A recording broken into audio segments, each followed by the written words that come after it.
I did bring pretty pictures.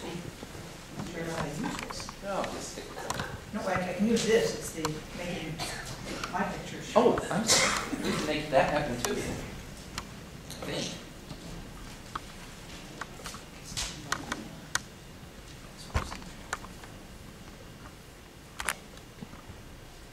Boy, I am getting technologically.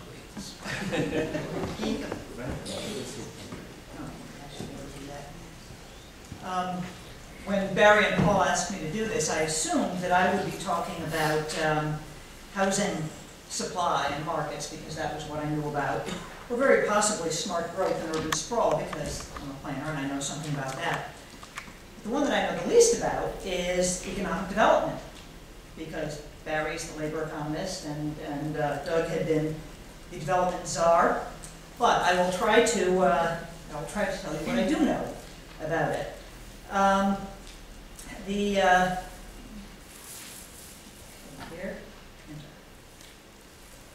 Okay. If we assume the goal of economic development, or the goal of state government, is sustained economic growth and shared prosperity, there are all sorts of policies that are important to that. Education, workforce training, expedited permitting, lowering business costs, preserving and enhancing the quality of life, and creating more housing. And in some of the research we've done at the Dukakis Center, these are in reverse order. The businesses will tell you that that's number one. Because even though we have among the highest costs here, as Barry said, the percent of income people are paying here is not quite as high as you would expect it to be, given the high prices. And part of the reason is that we make more money than in other places. And the second is that the state has spent a fair amount of energy and commitment over the last 50 years to subsidizing many people who cannot afford the market rate in subsidized and public housing.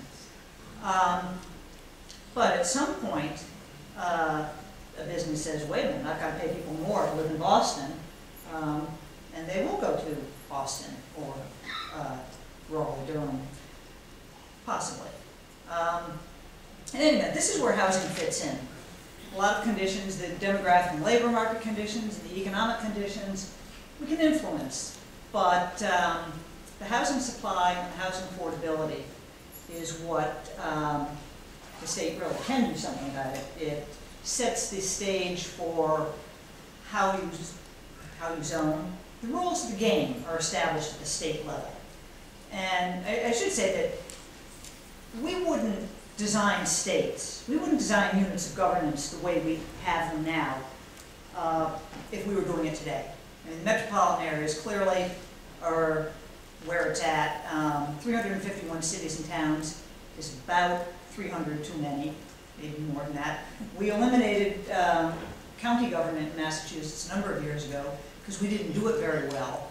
And now we may be ruining it because it might have been 49 other states have figured out how to make it work a little bit better.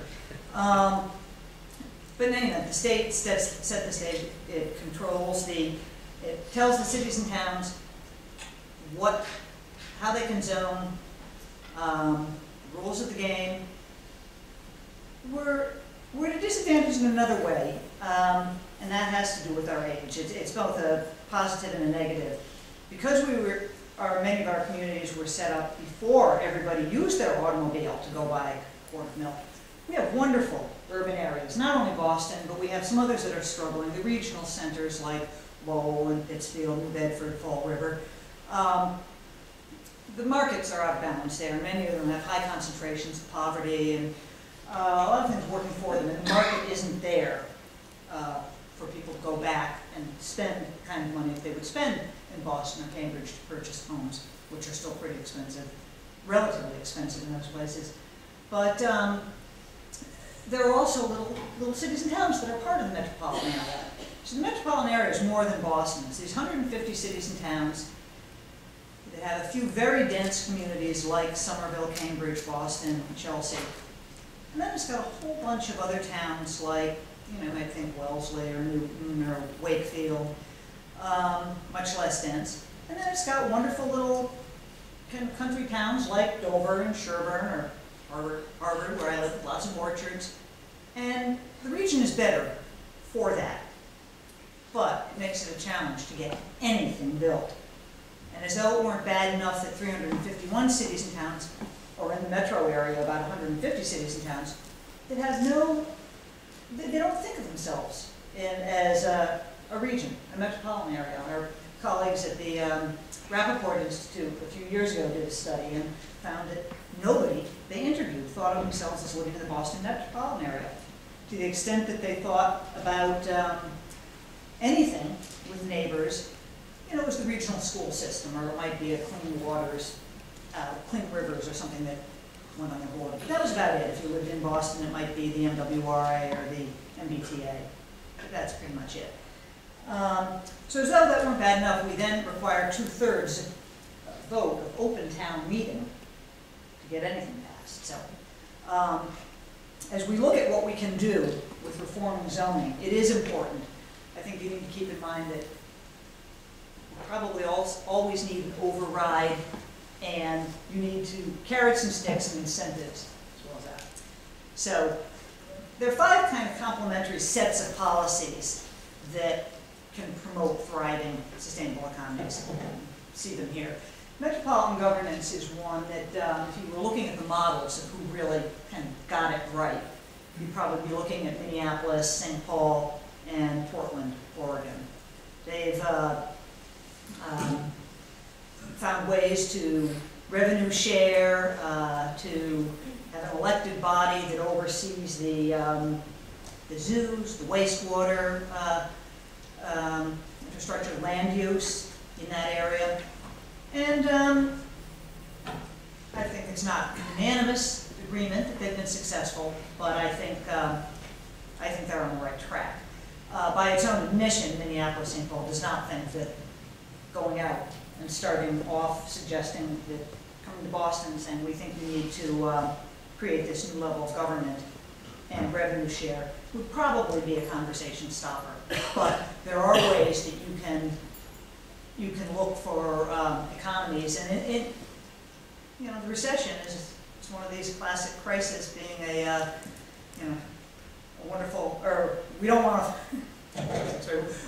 want to waste the opportunity of the crisis to forge some creative solutions that we might not have forged a couple of years ago when people had a lot of money. The state, back in 1998 or 1999, the state really did have some money to share with communities. Growth management, the states, most of the states that have strong growth management, where they've tried to really cluster development, compact development, came out of the environmental movement. Affordable housing, issues of regional equity, things that are really quite near and dear to a lot of Bostonians, were an afterthought, even in places like Washington State, Oregon. So land use reforms and land acquisition, again, came out of the environmental movement, the interest in preserving open space, clean water, forests, prime agricultural land. But increasingly, again, this is an opportunity brought on by the recession, there are lots of failing gray fields and areas right around our infrastructure, our transit lines, and those are opportunities.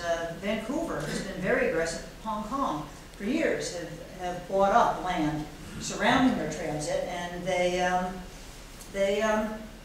then lease it out. They find developers, and the communities do zone, and they will look at it and say, hey, you know, we're getting this much in terms of revenue from it, so yeah, we'll accept the higher density zone.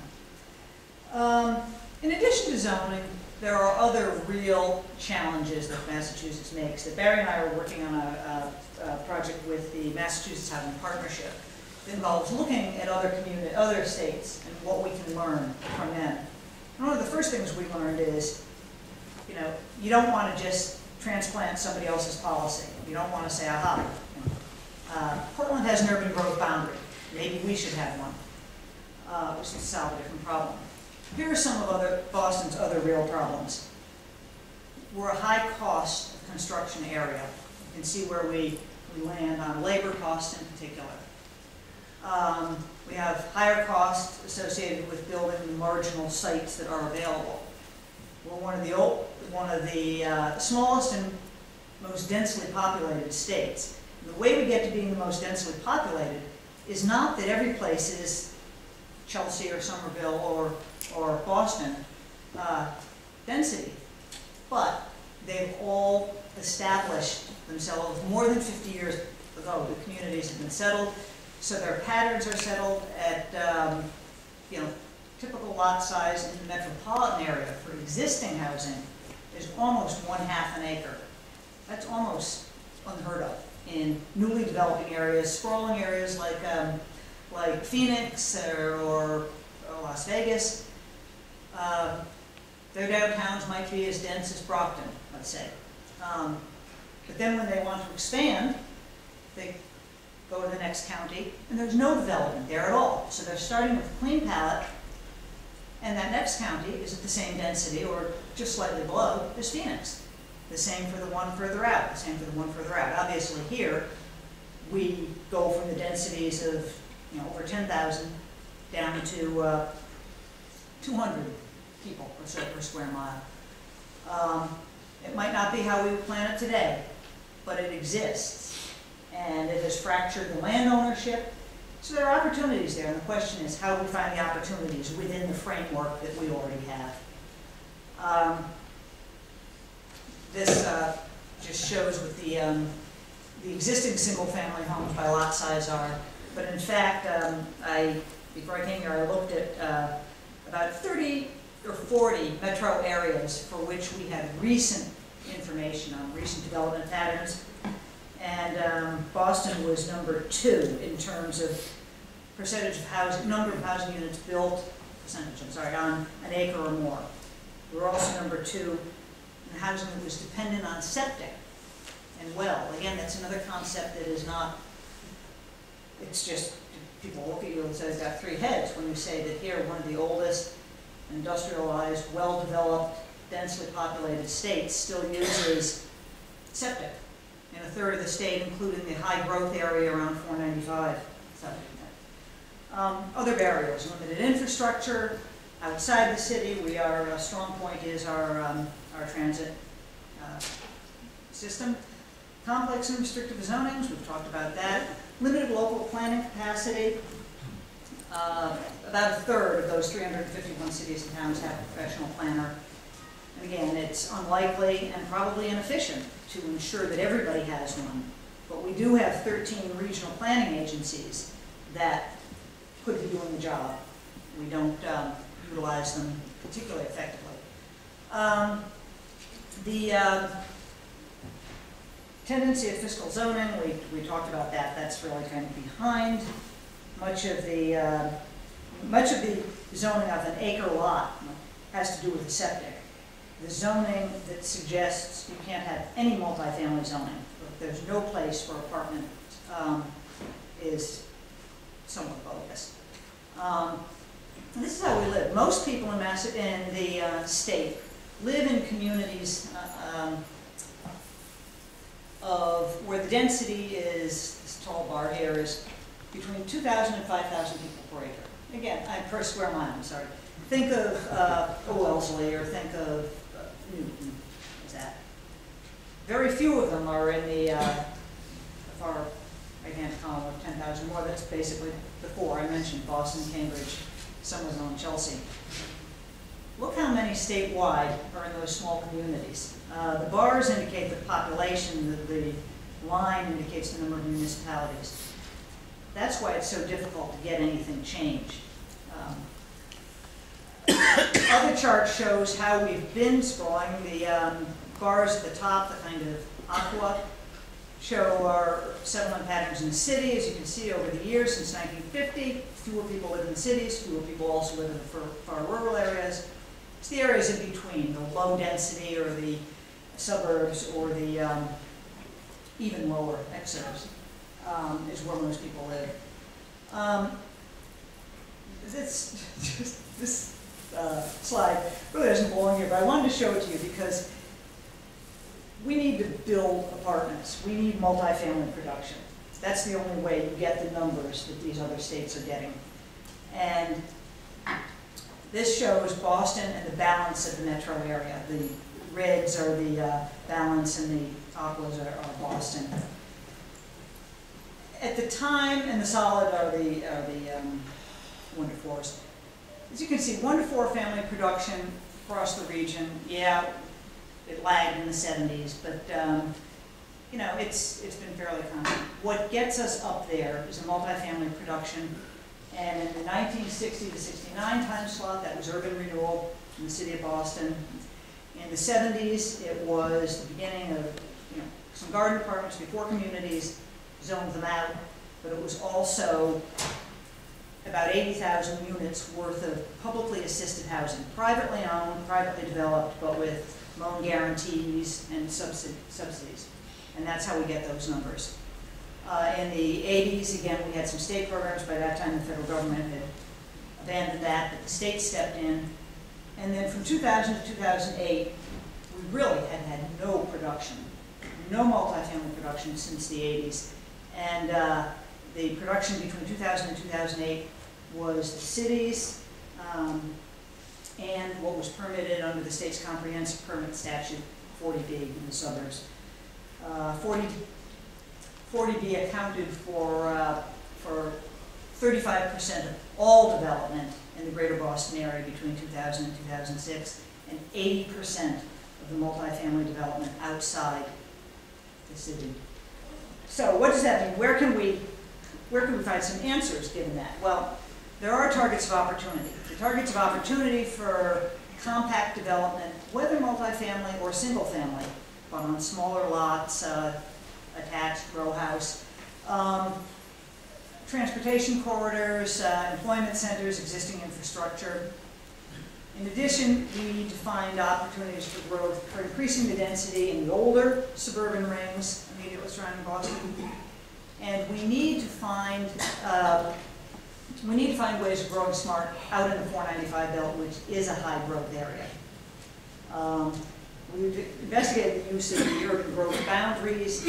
It addresses a problem that we don't really having, but it's an idea worth considering in the central part of the state where development's already started to leapfrog over from Concord and Acton and that area out to Rutland and some of the areas in the central part of the state, which is where your water supply comes from, the Quabbin Reservoir, and there's a lot of reason to think that perhaps that kind of an area you don't want to overdevelop. There are no jobs, no good transportation links, but clearly in the 495 corridor you need to find something other than reliance on septic and large lot zoning.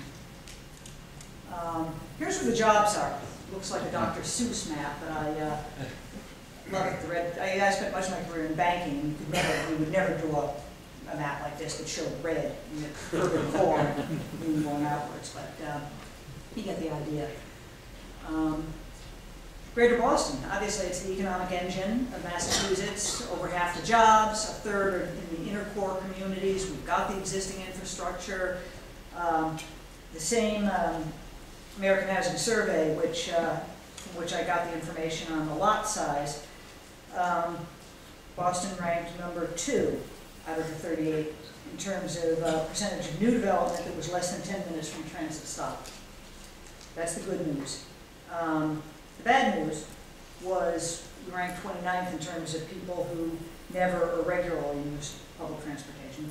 In other words, nobody did very well on that. So it's an educational and a paradigm shifting challenge to get people to do that. Where should we be building? The Metropolitan Area Planning Council, which is probably kind of the super regional planning agency among all of them in the state, has indicated that, well, you can see this here, if we continue on current growth trends, we would be building in the outer lying areas on large lots, and we can shift that. We can shift it by finding opportunities in the inner urban core and in the maturing suburbs. You know, they'll tell you, I did some work in one which I'll leave nameless. We're built out. We're a built out suburb. Yeah, they had closing churches. They had failed retail centers. So there are the opportunities there. Our current zoning doesn't allow it. Again, here's where we shouldn't be building. I'm doing these because the maps are so pretty that we now have this capability here. So we're large lot. I mentioned this. Again, the 40B has been the impetus for a lot of the development, but we're doing many other things. We're doing Chapter 40R, as Barry said, which is a carrot and stick approach as an alternative to 40B, which basically says to the communities, you tell us what makes sense, and we will give you incentives. We'll give you cash incentives. And that's shown promise. In fact, a number of communities have switched proposals from 40B to 40R, and there's increasing interest from a number of other communities. We have expedited permitting and growth district initiatives the state has put in. We have an active historic tax credit that we use to reuse mills and industrial buildings. So we're doing a lot of things that the other states suggest we should be doing, and in some cases we're doing them better than anyone, but we really need to expand them. And the aging population, the shifting demographics that Barry referenced and Doug referenced give us the opportunity to do that, because we're getting more and more of the age cohorts that are looking to, for whom urban and compact environments make a lot of sense. So I think on that I'll just, there's one more I do want to show you. Planning from the top down may not be necessary, but these were the critical success factors we have discerned to date from the work that we've done looking at internally and at the other states. Consistency and coordination, political will and leadership, the functional linkages that Doug spoke about, economic incentives, and we really need to have one good MIS function, GIS function, a database that everybody can use. So you can go up to the, somebody comes to the state and says, I want to bring my jobs here.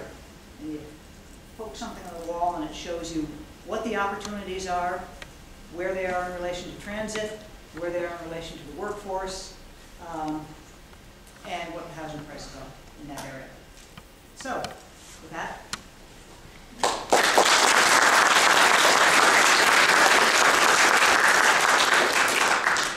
Okay, why don't we take a 5 to 7 minute break maximum, and we'll come back.